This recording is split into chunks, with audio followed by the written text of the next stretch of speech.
ছয় ব্যক্তির জন্য ফেরেশতারা সব সময় দোয়া করতে থাকে। যে ছয় শ্রেণীর মানুষ রয়েছে যাদের ব্যাপারে নবী সাল্লাল্লাহু আলাইহি ওয়াসাল্লাম জানিয়ে দিয়েছেন, তাদের জন্য ফেরেশতারা দোয়া করতে থাকে। যদি ফেরেশতারা আপনার জন্য দোয়া করে, দুনিয়ার কোনো শক্তি আপনাকে ক্ষতি করতে পারবে না, আপনাকে কেউ বিপদে ফেলতে পারবে না, কারণ ফেরেশতারা আল্লাহ পাক রব্বুল আলামিনের অর্ডারে আপনাকে প্রটেক্ট করবে, হেফাজত করবে। তাহলে ছয়টি কোয়ালিটি, এই ছয় শ্রেণীর মানুষকে আল্লাহ পাক রব্বুল আলামিন এতটা মর্যাদা দিয়েছেন যে তাদের জন্য ফেরেশতারা দোয়া করবে, তাদেরকে ফেরেশতারা হেফাজত করবে। শুধু তাই নয়, আল্লাহ পাক রব্বুল আলামিন তাদেরকে নাজাতের ব্যবস্থা করবেন, দুনিয়াতেও ভালো রাখবেন, আখিরাতেও ভালো রাখবেন। নাম্বার 1, এক নাম্বার হচ্ছে যারা ওযু করে রাতে ঘুমাতে যায়। ওযু করে যে ব্যক্তি ঘুমায়, নবীজি সাল্লাল্লাহু আলাইহি ওয়াসাল্লাম জানিয়ে দিয়েছেন তার জন্য আল্লাহ তাআলা একজন ফেরেশতা নিযুক্ত করে দেন। এই ফেরেশতা সারা রাত ধরে তাকে পাহারা দেয় এবং তার জন্য মাগফিরাতের দোয়া করতে থাকে, রহমতের দোয়া করতে থাকে। সুবহানাল্লাহ বিহামদি। কেন মাজিদের আপনি কল্পনা করতে পারছেন? জাস্ট শুধু ওযু করে ঘুমাবেন। ওযু এমন একটা ইবাদত, আপনি যখন কুলি করতেছেন মুখ দ্বারা যে গুনাহ হয়েছিল সেগুলো মুখে পানি ফেলে দেওয়ার সাথে সাথে, পানির ফোঁটার সাথে সাথে সেই গুনাহ ঝরে পড়ে যায়। যখন আপনি মুখমণ্ডল ধৌত করতেছেন, চোখ দ্বারা যে গুনাহ করেছেন এগুলো ঝরে পড়ে যায়। হাত ধৌত করতেছেন, হাত দ্বারা যে গুনাহ করেছেন সেগুলো ঝরে পড়ে যায়। সুতরাং এভাবে করে আল্লাহ পাক রব্বুল আলামিন বান্দার সকল গুনাহগুলো ক্ষমা করে দেন এবং বান্দা আল্লাহর সামনে নামাজে দাঁড়ায় তখন তার ভিতরে সব গুনাহগুলো আল্লাহ পাক রব্বুল আলামিন ক্ষমা করে দেন। এজন্য এক নাম্বার হচ্ছে সবসময় ওযু অবস্থায় থাকার চেষ্টা করবেন। যারা ওযু অবস্থায় থাকে আল্লাহ পাক রব্বুল আলামিন তাদেরকে হালাল ভাবে সম্পদশালী বানিয়ে দেন এবং আল্লাহ পাক রব্বুল আলামিন একজন ফেরেশতা তার জন্য নিযুক্ত করে, সেই ফেরেশতা সর্বদা তার জন্য দোয়া করতে থাকে। নাম্বার 2, দ্বিতীয় নাম্বার হচ্ছে যারা এক নামাজের পরে অন্য নামাজের জন্য অপেক্ষা করে। আপনি ফজরের নামাজ পড়েছেন, কখন আপনি জোহরের নামাজ পড়বেন এটা নিয়ে আপনি চিন্তায় আছেন, কখন জোহরের আযান দিবে আপনি জোহরের নামাজ পড়বেন। এই যে নামাজের প্রতি আপনার টান, নামাজের জন্য আপনি অপেক্ষা করছেন, এই ব্যক্তিকে আল্লাহ পাক রব্বুল আলামিন কিয়ামতের ময়দানে আরশে আজিমে নিচে ছায়া দিবেন।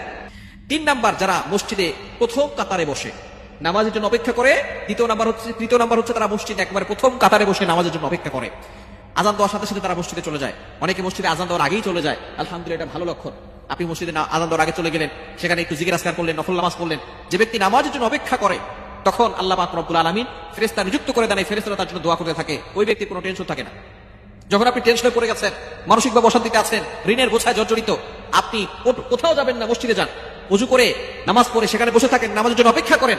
যদি আপনি সেখানে বসে থাকতে পারেন তাহলে ফেরেশতারা আপনার জন্য দোয়া করে থাকবে, আল্লাহ এই লোকটা মনে হয় কোনো পেরেশানিতে আছে, আল্লাহ তুমি তার সকল পেরেশানি দূর করে দাও, আল্লাহ তুমি তার মানসিক দুশ্চিন্তা দূর করে দাও, আল্লাহ তুমি তাকে সকল বিপদ আপদ থেকে হেফাজত করো, আল্লাহ তুমি তার উপর রহমত নাযিল করো। ফেরেশতা তার জন্য দোয়া করতে থাকে। এজন্য মসজিদে একটু বসবেন, পাগল হয়ে যাবেন না। আমরা মসজিদে যাওয়ার সাথে সাথে পাগল হয়ে যাই, কখন সালাম ফিরাবে, ইমাম সাহেব একটু বড় কেরাত ধরলে আমরা পাগল হয়ে যাই, খবর এটা করবেন না। 3 নাম্বার হচ্ছে যারা মসজিদে নামাজের জন্য অপেক্ষা করে প্রথম কাতারে বসে। 4 নাম্বার যারা নবীজি সাল্লাল্লাহু আলাইহি ওয়াসাল্লামের প্রতি দুরূদ পাঠ করে। নবীজি সাল্লাল্লাহু আলাইহি ওয়াসাল্লামের উপরে যারা দুরূদ পাঠ করে, নবীজি সাল্লাল্লাহু আলাইহি ওয়াসাল্লাম জানিয়ে দিয়েছেন, মান সাল্লা আলাইয়া মাররাতান, যে ব্যক্তি নবীজির প্রতি একবার দুরূদ পাঠ করবে আল্লাহ পাক রব্বুল আলামিন তার প্রতি 10 বার রহমত নাযিল করবে, 10টি গুনাহ মাফ করবে, 10টি মর্যাদা বৃদ্ধি করবে। শুধু তাই নয়, ফেরেশতারা তার জন্য দোয়া করতে থাকে। 4 নাম্বার, যে ব্যক্তি রোগীকে দেখতে যায়, অসুস্থ ব্যক্তি হয়েছে, আপনি তাকে দেখতে যাচ্ছেন, বাস আপনার জন্য ফেরেশতারা দোয়া করবে। এবং 6 নাম্বার হচ্ছে অনুপস্থিত ব্যক্তির জন্য, মুসলমান ভাইয়ের জন্য আপনি দোয়া করবেন। আপনি যখনই কোনো দোয়া করবেন তখনই আল্লাহর কাছে বলবেন, আল্লাহ অমুক ভাই তুমি তাকে বিপদ আপদ থেকে হেফাজত করো, আল্লাহ তুমি তার সকল মুসিবত দূর করে দাও, আল্লাহ তুমি তাকে সম্পদশালী বানাও। এরকম যদি আপনি কোনো মুসলমানের কল্যাণ চান, মুসলমানের জন্য দোয়া করেন, আল্লাহ তাআলার ফেরেশতারা আপনার জন্য দোয়া করবে। এই 6টি কোয়ালিটি সম্পূর্ণ মানুষ যারা, তাদের জন্য ফেরেশতারা সর্বদা দোয়া করতে থাকে। এজন্য আমরা এই 6টি গুণ নিজের ভিতরে ফিট করব। আল্লাহ তাআলা আমাদের সকলকে